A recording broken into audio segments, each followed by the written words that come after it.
This is the Team Performance Podcast, where we explore issues at the heart of leadership, team development, and organisational culture. I'm your host, Mark Gilroy, and in this episode, we're joined by Phil Willcox, the founder of specialist consultancy Emotion at Work. As part of his work, Phil helps businesses tackle emotion, deception, identity, and credibility, and we touch on all of these areas in this episode. He shares some practical tips designed to take the guesswork out of emotionally charged situations, as well as a number of brilliant techniques for leaders to follow in order to get the best from their teams. Welcome to the latest episode in our series of interviews. I'm really happy to be joined by Phil Willcox today. So Phil is an expert in all things emotion. He's got a master's degree in emotion, credibility, and deception. And for over 20 years, he's been running his own consulting practice called, unsurprisingly, Emotion at Work. Thanks for joining us, Phil. Oh, thank you so much for having me on. Really grateful to be here. So I think maybe a good place to start is with your leadership journey. Now, I've heard you tell this story a few times about, I know prior to running your consulting practice, you've been an employee, you've been led, and you've also been in leadership roles.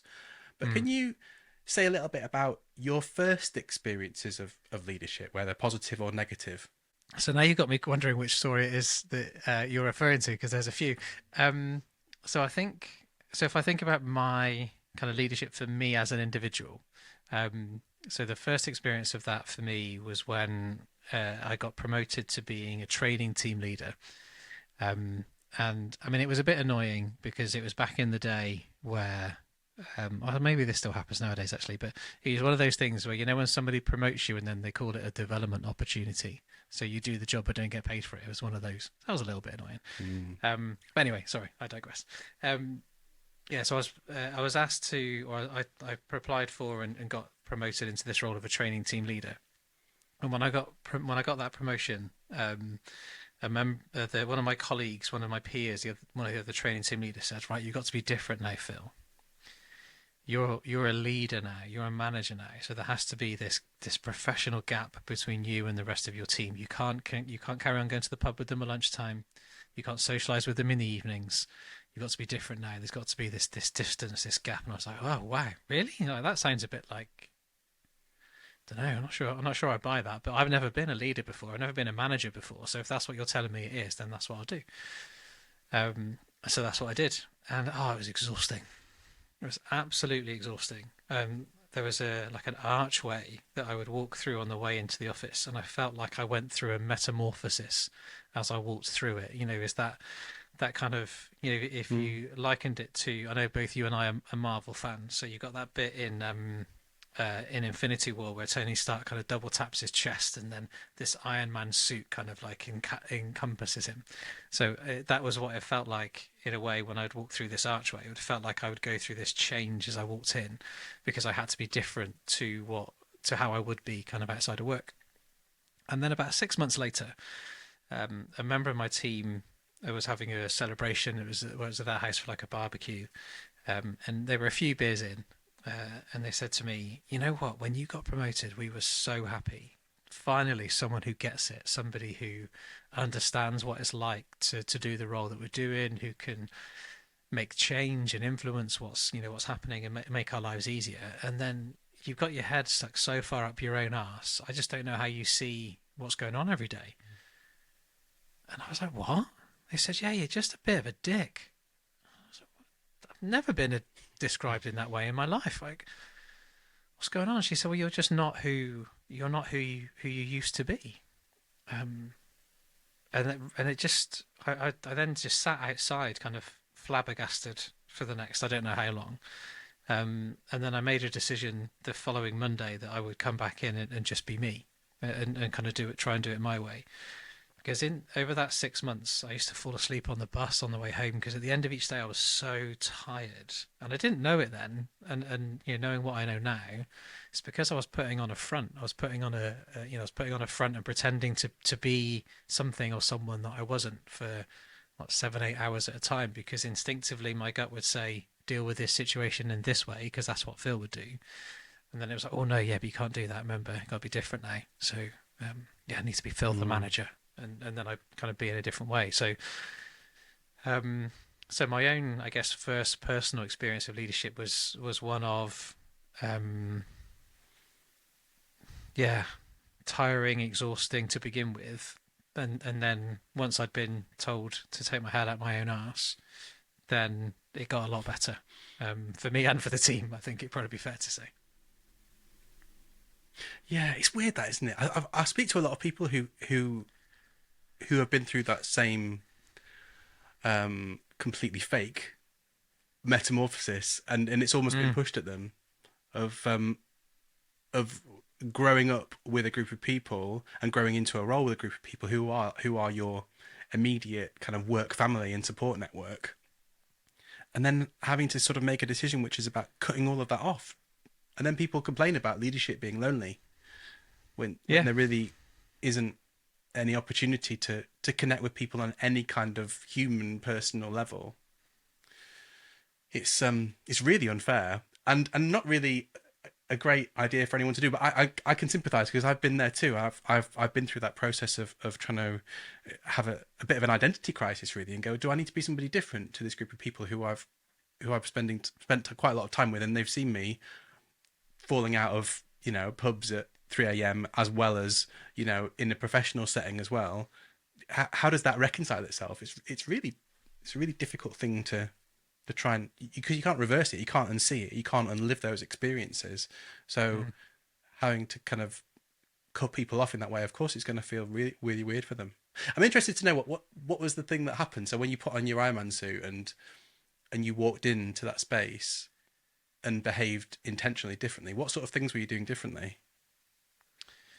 So I was more distant. So I would Mm, um, I would ask less questions about kind of how people are and what was going on for them and what was happening with them. So I'd put myself, yeah, in more distanced in that way. Though I wouldn't engage in, um, I wouldn't engage in kind of the bantery stuff that might happen in the team. Or if there was like a mm, conversation happening about, I don't know, what was on the TV or like a TV show, I'd be like, oh yeah, come on there, guys, let's get back to work. Rather than letting those conversations run and engaging in them, I would, I'd be a bit more kind of formal and official in things like one-to-ones and the first round of performance reviews that I did. Um, it would be like, oh, let's look at your KPIs and do it in a very formal, structured way, which just isn't me. I don't like process. I don't like mm. structure. I don't really like formality. Hence the fact I'm in a big fleecy hoodie, probably, um, and Yeah. the fact I wear trainers everywhere I go instead of shoes. Um, yeah, so there's a lot of that. There was a lot more formality, a lot more distance, more, yeah, yeah. And I suppose, and it was lonely, um, because I also then didn't know how to be with my colleagues because I was thinking, well, if my colleagues are telling me, if my Mm, peers are telling me I need to be this way with my team, like how am I meant to be with what are now my peers? Because I don't want to be mm, acting in a way that's different to them. So I'd watch their behaviour closely and think, right, how do I do what they're doing? Because if they've been leaders for however long they've been leaders, then I should do what they do because that's what you're meant to do. And so I'd watch, mm, I'd closely watch what they were doing and some of their behaviours, and then I'd find myself using that in terms of some of the language and some of the acronyms and some of the things that a training team leader would say and what they'd be interested in. And my lexicon, as it's known, which is the kind of the bank of words that you would pick from, changed because I was deliberately choosing words that weren't mine, but were arguably what was kind of credible or what was expected or desired from people in those roles. mm. So there was a lot of cognitive effort. There was a lot of thinking going into either analysing what others were doing or thinking carefully about what I was doing. So I was doing the right kind of behaviours. And if I contrast it, Yeah. if I may, sorry, if I contrast it with probably my best experience of leadership, which is when I worked with a lady called Alison McIver. So when I left kind of banking and went to public sector, she's the best boss I've ever had by a country mile. And when I started working with her, on day one, she said, "How do you want me to lead you?" I was like, "What?" She said, "How do you want me to lead you?" Um, like today's Monday. We got your one-to-one end of week one review on Friday. I want you to come back to me with how you want me to lead you. And I found that week really hard because I just come from this role where, well, that's not true. I actually had another role in between, but I'd come from this company where I'd thought about really carefully about how I needed to be, and then I got somebody saying, "You've been you for 30 years. Was it 30 years? No, 27 years. Um, you know yourself better than anybody else does. So I want you to tell me how you want me to lead you." And I remember I got to that Friday feeling really nervous because what I wanted to say, which I did say, was, "I'm really needy. For the first 6 months, I'm going to be super needy. I'm going to be asking you, have I done the right thing? Am I doing it in the right way? What could I do differently? What could I do better? I won't ask you what I've done well because at that point in time, I don't care what I've done well. I just want to know what I can do better and how I can improve. And if you can see me through that needy period, which is probably about 6 months, then I'll fly. You can just leave me alone because once I get it, once I understand what's needed, what's wanted, what's expected, what's appropriate, once I understand what I need to do and how I need to do it in the environment I'm doing it in, once I get that, I'll fly. And you'll, then it will almost go the opposite direction, and I'll be telling you what I'm doing, and I'll be coming to you for help when I need it. But otherwise, I'll just pretty much you can leave me alone, and I'll just crack on with it. And she was like, "Yeah, okay. But what does being needy look like, Phil?" I was like, "Well, that's a different discussion." But I think that and whether you look at whatever category you want to look at it, disc wise, I'm disc, or insights or colorworks, I'm green. If you were to look at Myers-Briggs wise, my best fit type would be ENFP, and that F feeling preference. Part of the reason I love emotion so much has been a big part of what of me, and wanting to keep people happy is one of my biggest strengths and weaknesses at the same time, because sometimes I cannot make a decision because I'm too busy trying to keep everyone happy. And in both of those examples, with when I was told I needed to be different, that kind of wanting to fit in, wanting to do the right thing, wanting to keep people happy, wanting to get it right was what I was doing. That's what I was doing at that point in time. I was just doing it in a way that wasn't really true to who I am. And then with Alison, it was complete opposite. I was able to do that in a really open way, with being, I guess, I probably wouldn't have used the word vulnerable back then, because Brené Brown's work hadn't gone crazy and all of that stuff. But being that vulnerable moment of saying I'm really needy, and of course, if I was reframing that I'm not needy, I just want to understand the details. But yes, that was there's still that under, I guess. So when I think about me and how I don't know how I like to approach what I do and what works for me, in both those examples, my preferences or my desires to, where possible, fit in, keep people happy, and all of those things were at play, just in two very different ways, and gave me two very different experiences of leadership around it. And I don't hold any, it might come across like I might hold some grudge or resentment to the person that said to me, "You need to be different." Not at all. I mean, without that experience, I wouldn't have learned the lesson that I learned and been any different. And they had their way of doing leadership, which was to have that distance and have that gap, and that just wasn't me. And never has been ever since, really, to be honest. Yeah, I was about to say that their advice to you is probably just coming from their model without having any acknowledgement of what your model could be or was evolving into. I love that question from Alison. I think that's what an amazing gift to give to someone, and it's so simple as well. It's this. I could imagine a cynical group of people going, "Oh, okay, they're basically abdicating all Yeah.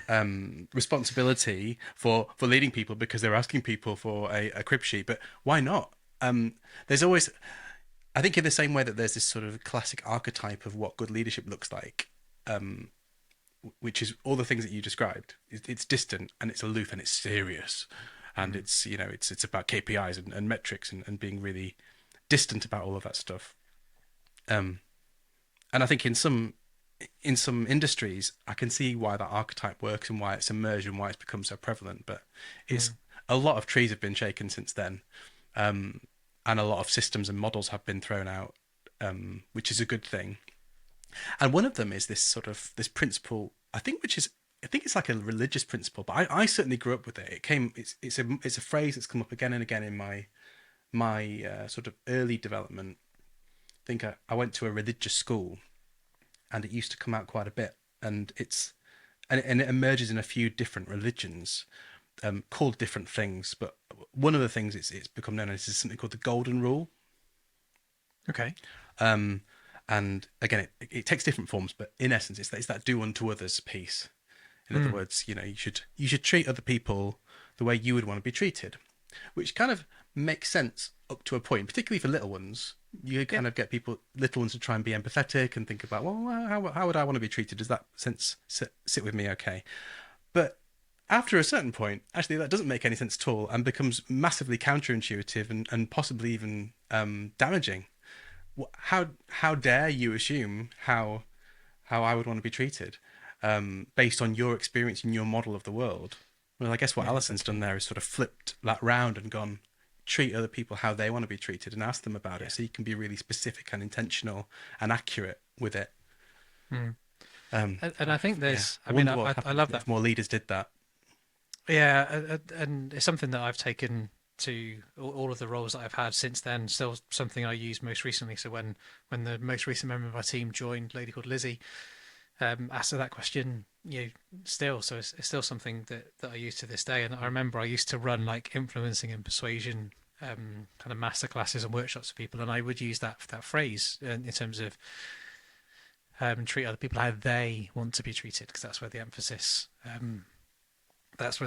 for me needs to be. So I think there's a risk with that question that it could come across as either being very accommodating, or it could come across as though you're abdicating responsibility, as you kind of mentioned earlier on. But for me, it's a question that allows people, those that I work with, those in my team, it means that their only option is to perform.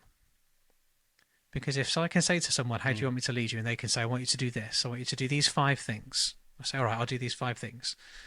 And if I do these 5 things and that person doesn't perform, I can go, hang on a minute, I'm really confused. When I asked you, how do you want me to lead you? What can I do to help you be at your best? What can I do to help you excel? You said these 5 things. I think these 5 things are in place. Would you agree? Yes, I would agree. Okay. And your performance isn't where I need it to be. So help me understand that some more. I'm confused as to I'm giving you everything you say you want and everything you say you need, and then your performance isn't to the level that it needs to be. So what's amiss here? Am I doing something wrong? Are you doing something wrong? Do we need to change these 5 things? Is it different things? So it could come across as though, you're being super accommodating and super considerate and super you might be abdicating responsibility, and actually for me, it gets you to a point where people excel, either because you give them the 5 things that they need to excel, and guess what? They excel, or you get to go, well, actually, it's not these 5 things then. So what is it? What do we need to change?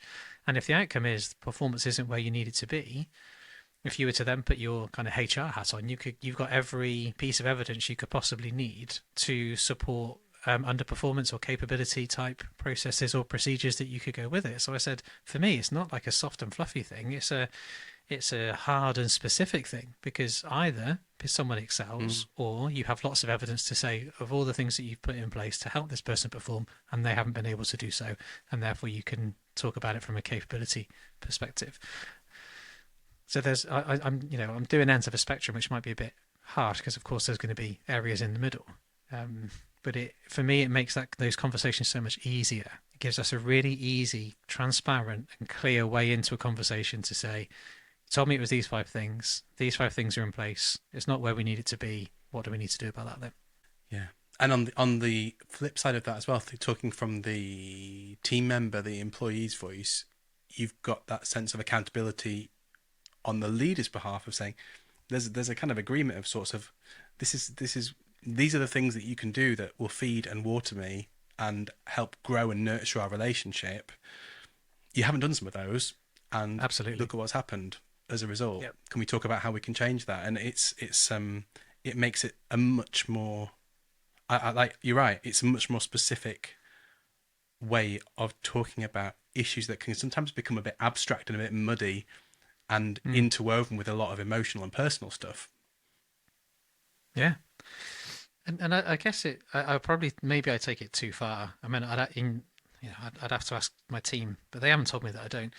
So, I took Alison's question and I added on a few more as well. So, on day one, then the question is, how do you want me to lead you? The other questions that get asked are, how how do you want me to tell you when you piss me off? And how do you want me to tell you when you let me down? And similarly, I want to talk about how I want to know I want to be able to share with you how you tell me when I piss you off. And I want to explore how you tell me when I let you down. Because it's going to happen. We're going to work together and I will let you down. I'll do something, I make a mistake, I'll get something wrong, I won't deliver on a commitment, whatever it will be. I can guarantee you I'll let you down. I can also guarantee you that I'm going to piss you off.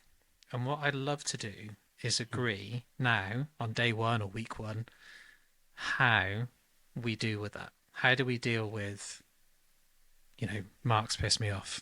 How do I deal with Phil's let Mark down? Let's agree the process for how we do that really early in our relationship so that it doesn't leave any ambiguity or any uncertainty or I mean it won't get rid of the emotion completely, but it will make it more manageable for both parties if we both agree the protocol for when that happens. So when performance isn't up to standard, I can say, right, Mark, remember when we talked about it, you said if your performance wasn't up to standard, you wanted me to do it in this way. So this is me doing it in that way. And then off we go. Yeah, that's great. And how do people, I guess, without breaking any confidences here, how do people tend to react to those questions on day one? I'm thinking in my head about how I would have reacted if anybody on my first day of starting a job had asked me something as big as that, with those kind of words, with quite emotionally loaded words, rather than the sort of safe versions of those words. Yeah, yeah. How does that tend to go down? So taking Alison's inspiration and giving people time to think about it before they come back I think it makes a big difference. So to ask the question outright with the expectation of an answer quickly, I think would make it much more difficult. So the fact that I say, here are the questions that I want you to think about, and you've got 5 days to think about it, well, or a week. It depends on whether they're full-time or part-time. So if it was somebody doing like a day a week, then I might give them 2 weeks to think about it, rather than someone who maybe is working full-time. I'll give them, say, if day one is the Monday, day five is the Friday. But I think having that time in between is important. So I'm not answering your question yet, but I will in a minute. And then the second thing I do is make the intentionality behind the questions really clear.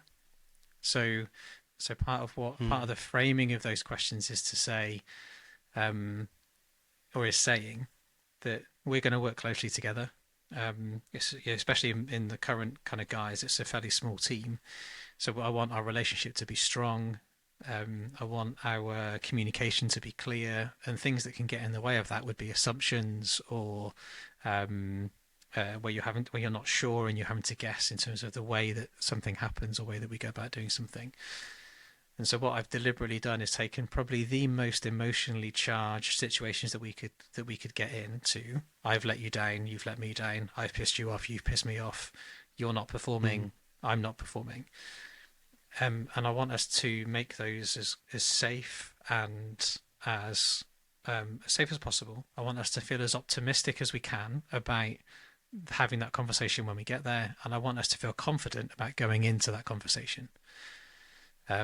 So how do I help? How do we get there? I think is by agreeing the process for these in advance. That gives us both safety because we've put the boundaries around how this conversation can run. It gives us both optimisticness to say when it happens, I know if I'm not performing or if I've let Phil down, I know how he's going to go about doing it. And it gives both of us the confidence to go, we know this is going to be difficult and we've got the way that we've agreed to do it. So in my experience, people have engaged with it in a constructive way. What I think is interesting to notice though, and I'm almost prepared and willing for this to happen, is that I get a little bit of politeness in week one. or in that first time I asked the question. So periodically, every, I don't know, I couldn't say, it's probably roughly every 3 months. In somebody's one-to-one, I'll be saying, right, these are the things that we agreed beforehand. Have any of these things changed? Is something different now? Something changed or shifted now? And if that's the case, then we'll amend the processes accordingly. So it's not like I guess I don't treat it as a one and done. It's a yes, let's find out what people think, and then we can change or evolve it over time. Because it might be that where somebody says, I just want you to straight away, as soon as possible, I want you to call me and tell me, so we can discuss it. And then when it happens, they go, oh, I didn't like that. Okay, all right, well that's good. So let's change it then. How do we do it? How do we change the process if that didn't work for you? Or actually, no, I think it would be different now. Now I'd rather you sort of send me your voice note on WhatsApp first, outline what's happened, why it hasn't met your expectations, or why you think it's let you down, or what about it's pissed you off. Be specific for me, and then let me kind of sit on that for a while. And if you haven't heard from me within 24 hours, then can you ring me so we can have a conversation about it? Or so that way, things can change or evolve if that's what people would like. Yeah, I love that. It's making me think about kind of buzzword. We have buzzword bingo alert here, by the way. Psychological safety and all of the things that come along with that. And yeah, I put together an article the other week about the dangers of psychological safety and how, on one hand, it can be a really positive thing to have that level of transparency and vulnerability within a team environment, but actually taken to extremes, it can also create space for people to hide. Some of the stuff we've been talking about, like poor performance, if psychological safety is taken to the nth level, and actually people are made to feel so safe that they almost can't discuss some of the stuff for fear of upsetting somebody or pissing them off. Yeah. Or letting him down.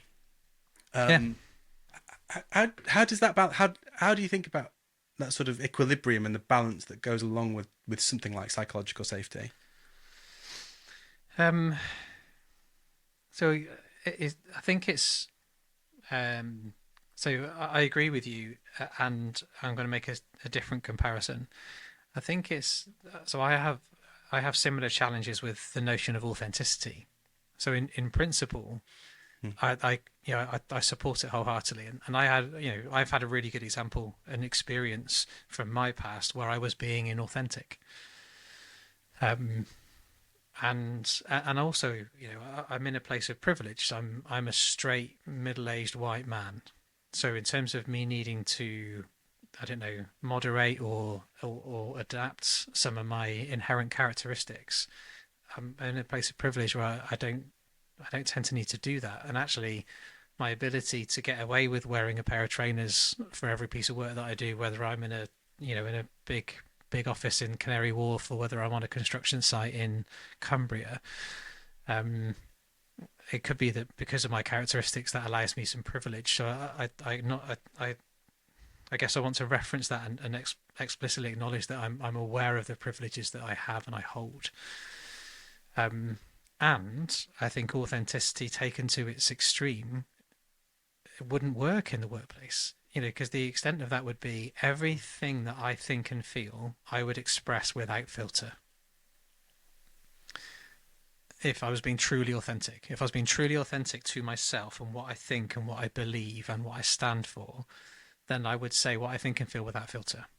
And that has the potential to be incredibly destructive in the workplace, I think. Partly because some people might hold socially unacceptable and or even legally unacceptable views, beliefs, and perspectives. And so if those are shared openly without censor in the workplace, then there could be huge ramifications that would come from that. And I think psychological safety has a similar risk that goes along with it in terms of how it's done. Now, I would argue that psychological safety is being able to say you're not performing in a constructive way, and that's a sign of it. Can we can we constructively discuss contentious issues, for example, performance in our team? If we can, then for me, that's an example of where that psychological safety is in place. If we can't, because of fear of upsetting people, then that, you know, it might be psychologically comfortable, but is it safe? And that might be, you know, I'm probably getting into semantics here, but that safety comes from knowing that we can have a constructive conversation about potentially contentious topics. Yeah, I get that, and I share those thoughts around authenticity as well. I think that's another bit of a HR buzzword there, in our bingo game, and a leadership buzzword, I think. You know, So that's making me think about a Christopher Nolan film that came out a little while ago now called Interstellar, which was kind of all about kind of quantum theory and space travel and time travel as well. And in that film, there was a character played by a robot, and the robot had a honesty setting on it. Oh, and really? At one point, I think they try and dial it up to 100%, and the robot's like, "Are you sure about this? Because not many people can handle 100% honesty all of the time." And I think, and sure enough, they couldn't. Actually, it was very bleak, and it was very distressing for them to get the news that the robot gave them in the film. No spoilers. But I think the same is true with authenticity. I think it's one of these kind of qualities that's very often put on paper as stuff that organisations want from everybody, not just leaders. And actually, it's not really true in practice. Nobody wants 100% authenticity in terms of defining it as complete alignment with values and behaviours and thoughts and words all of the time without a filter, because it wouldn't be sustainable from a sociability perspective. No one could handle that, I don't think. There's also the question of which self. When people talk about bringing your authentic self to work, it's that, you know, that we all have, like you were suggesting earlier on, we all come with various different models and suits that we wear, and each of those can be authentic in their own way, but we're never really that specific about which version of those different selves we bring to our practice and our work at any different point. Some of them may be less acceptable than others. No, exactly. So I'm mildly obsessed with authenticity, with identity, and with credibility. And I think it was on the first episode of this podcast you mentioned I can't remember who your guest was. I can't remember his name. Anyway, my line of your credibility is never exclusively yours to own. You know, some of it is always on loan to other people. And there's that, you know, as often there's a Venn diagram, and for me there's those three elements of identity, authenticity, and credibility can overlap to create something where what somebody is seeing could be credible, and it could be authentic, and it could be in line with the version of you, so the identity that you're choosing to take at that particular point in time. But they may be other times where you could be credible, and it could be in line with the identity that you want to take, but it could be completely inauthentic. And again, some might say, well, what is that inauthenticity? Well, it could be that I've got something happening at home with my family, and I am distraught about that. But I don't want any of you to know, because it's none of your business. Thanks very much. So I'm going to do something that is credible, and I'm going to do something that's in line with my identity at that point in time. I'm imagining it's in the workplace.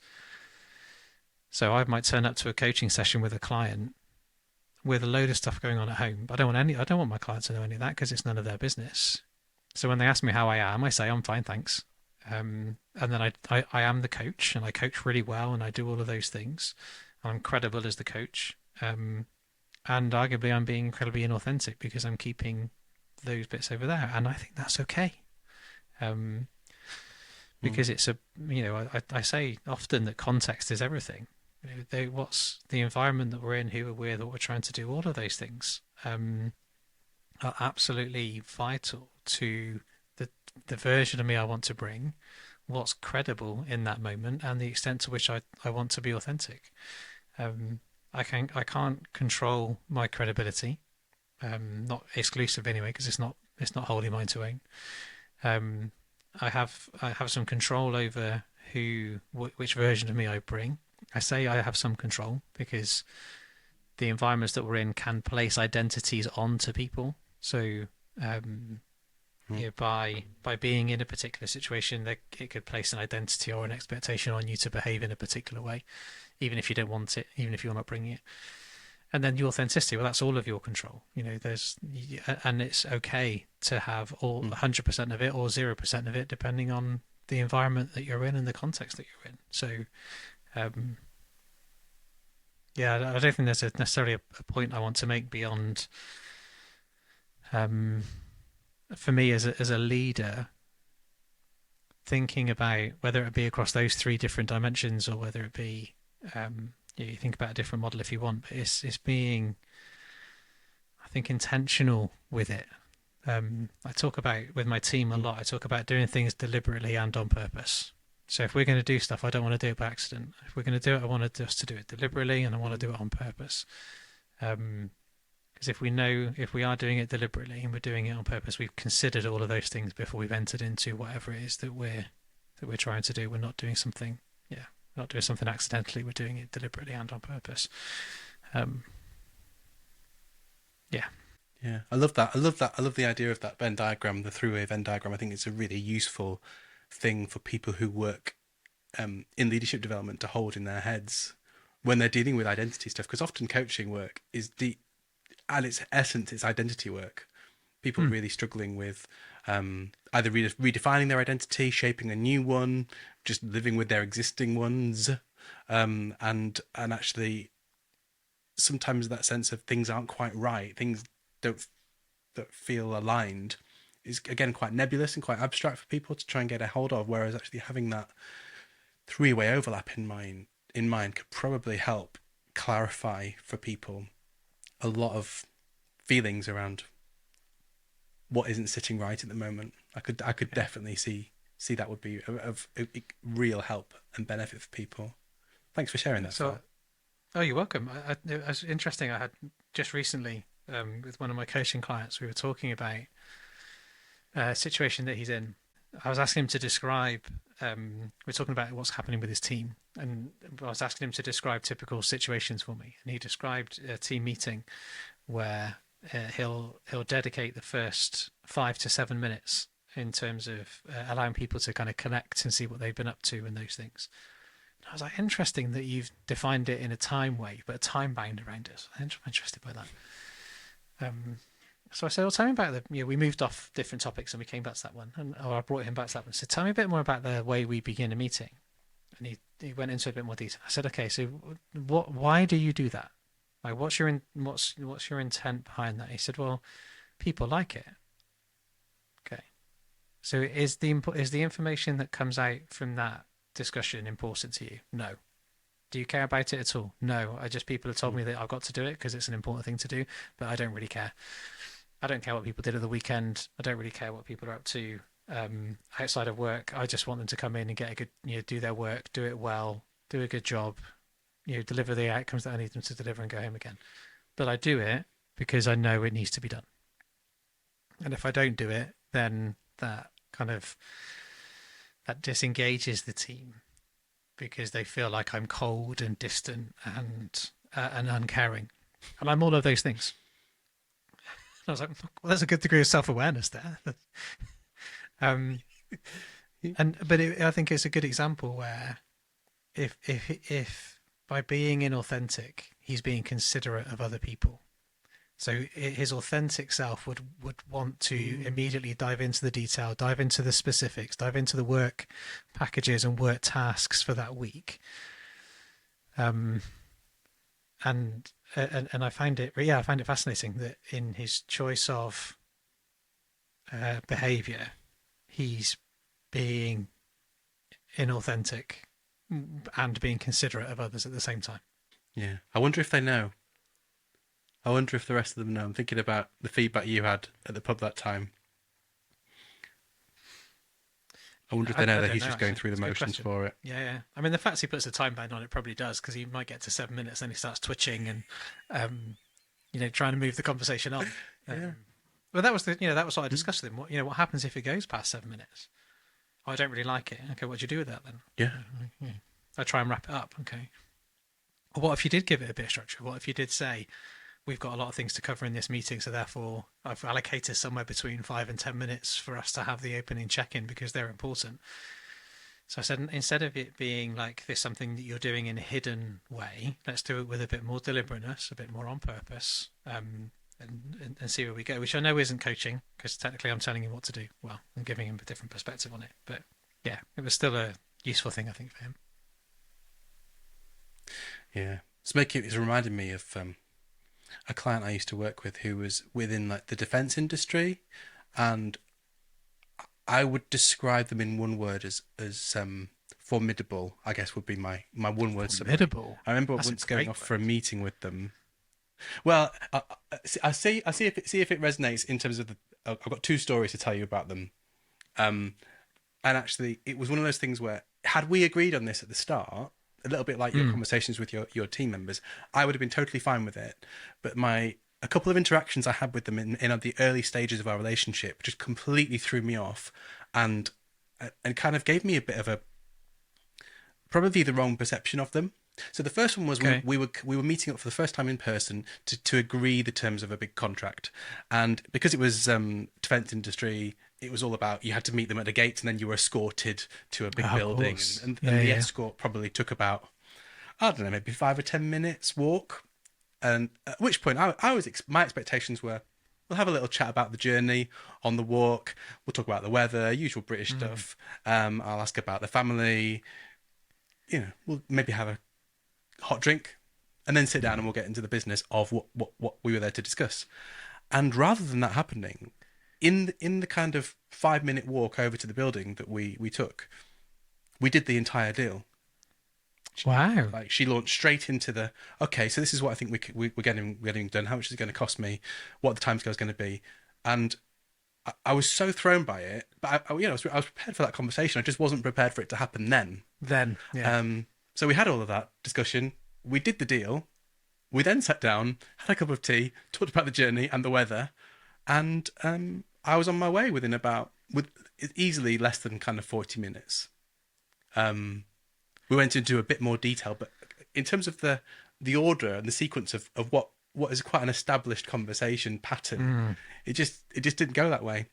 The same person I used to frequently have to kind of chase up via email, and I just never heard from them. They just used to ghost me all the time on email.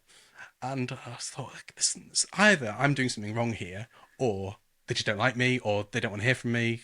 In which case, Mm. I probably need to find out more. So I ended up asking one of their colleagues about this, and their colleague just said, "Actually, don't worry about it. If there isn't an action point in the first two lines of the email, they just delete it." And what, of course, I was doing was I was writing all my emails in quite a fluffy, I thought, quite considerate, polite way, Yep. where there'd be the usual rehearsed stuff around. Yeah, how are you doing? Hope this finds you well. How was your holiday? Etc. Etc. And then get into the kind of the meat of the message. Mm. But actually, they didn't care. They just wanted to know what needed to happen. And if there wasn't a very obvious labeled action for them in the first two lines, it just either was ignored or deleted, or both. Once I learnt that about their authentic behaviour, which they brought to every interaction, not just with me, Yep. it made it really easy for us to get on and have a really good working relationship. But it was completely under the radar, so I had to I had to feel my way around it with guesswork and lots of questions, Yeah. rather than being more overt Mm. about what was going on there and what they needed in that space. I should add, that analogy you used of kind of, sort of bending over backwards in order to accommodate someone else's behaviour. I was definitely in that space there, because that was very alien to me, and Mm. not something I'm really used to based on some of the other people I was used to working with and collaborating with. But it got the job done, and it was very efficient. I can't Yeah. I can't knock it for that, And if I bring us back, and that's where kind of almost. formidable came from. Oh, yeah. Okay, I get it. No, I get it. And if I bring us back almost full circle to the beginning of the episode, when or beginning of this conversation, when Alison asked me, "What do you need? How do you want me to lead you?" And I told her, she's like, "Phil, I can't accommodate that." No, that's not. No, sorry, that's not true. So it was 2 weeks after we'd had that conversation. She said, "Phil, I can't accommodate what you need." Because what I asked for was weekly check-ins. I was like, I want to check in at the end of each week, say 2 o'clock on a Friday, where we can talk about what I've done, how I've done it, so on. And so that's the end of week 1. So at the end of week 3, we finished. We've kind of got to the end of me doing my thing. She said, "Phil, I can't sustain this. You've got my attention for 2.5 hours, if not 3 hours every Friday. I can't do that. I've got other stuff to do. I've got other work to do. I've got other things that I need to do. I appreciate this is what you need, and I appreciate this is what you want. But when you said a weekly check-in, I was thinking like half an hour, maybe an hour. But actually, you want 2.5, 3 hours of my time, and I just can't meet that need. So can we change it? Can we do something different? So, and it's the same is true now. When remember this guy who edits my podcast, a guy called Simon, when I asked him that question, he said to me, "I only want you to tell me when I do things poorly. I don't want you to tell me when I do things well, because I really want to improve and I want to be better." And I said, "I'm not willing to do that, Simon. That's just not something I'm willing to do. I'm willing to tell you where you need to improve. No matter how small the detail, I'm willing to tell you that.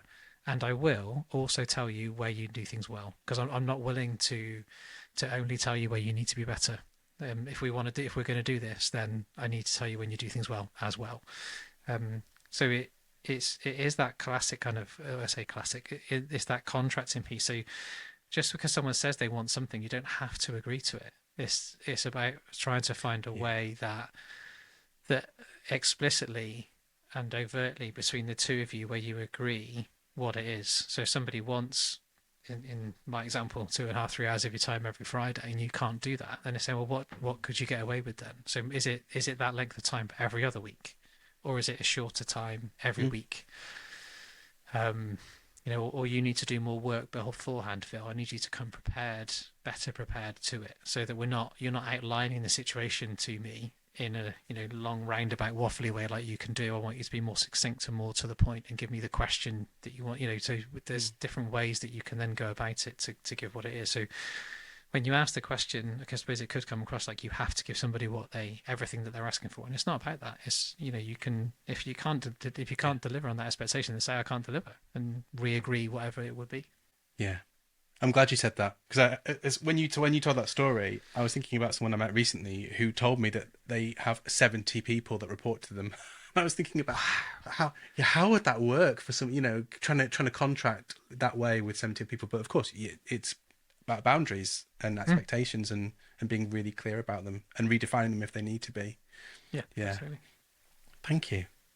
Welcome. That's probably a really good point for us to start to wrap up. I wanted to say a huge thank you, Phil, for everything you've shared. There's some really lovely, practical, actionable tips using your emotion at work wizardry there that I know people will enjoy following.